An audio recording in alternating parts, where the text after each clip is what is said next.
هي قصيدة أنا اخترتها بالذات لأن هي دي بتلخص بالظبط علاقة بابا بالشيخ إمام. هي اسمها الأرغول.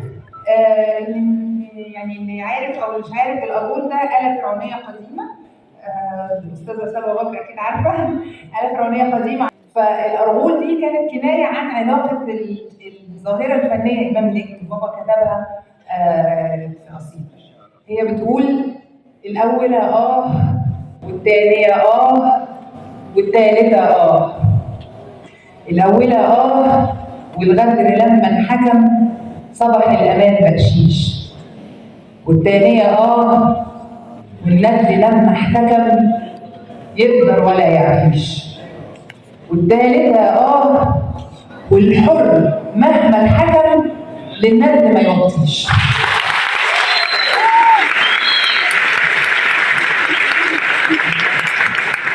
الأولى غربتي، والثانية بلوتي، والثالثة كلمتي. أرغول يا أرغول يا بالنغم موصول، شجرة تجيب شجرة، والشجرة غنيوة منظومة وحليوة، والسامعين أدرى، والسامعين أشتات زي النغم مقامات. قسم وغني وهات واملى المكان خضرة بالفن والقدرة، والأولى والثانية والثالثة يا عم يا أواب يا أبو الحرير موال، كيفك وكيف الحال اغزل وسمعني، واشطح مع النغمات ودوس على المقامات.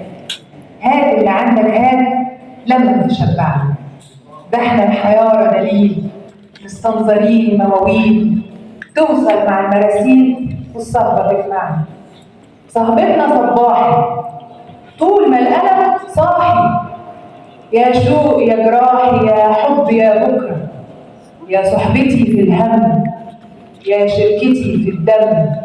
عزوتنا لو تتلم ونغني للفقراء. أخضر خضار برباني للعشق والموال، وكان أصيل الخال لكن فقير الحال. شد الرحال في الحال جاب البلاد رحال، ينزف على الأرغول دم الصبا سلسال. أخضر خضار برمر على كل بحر وبر، باقي الشتاء في الحر والعشق له أهوال. رجع صاحبنا حزين يقعد مع المساكين ويغني للعاشقين ويقسم الموال. يا ليل يا عين يا عم يا جمال، ترعى جمالك من وين وانت فقير الحال.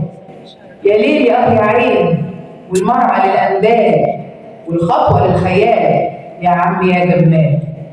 ألزم قلوب ودين يتمدوا على الشطين ويعمروا العيارين ويطخوا راس المال، والأولى والثانية والثالثة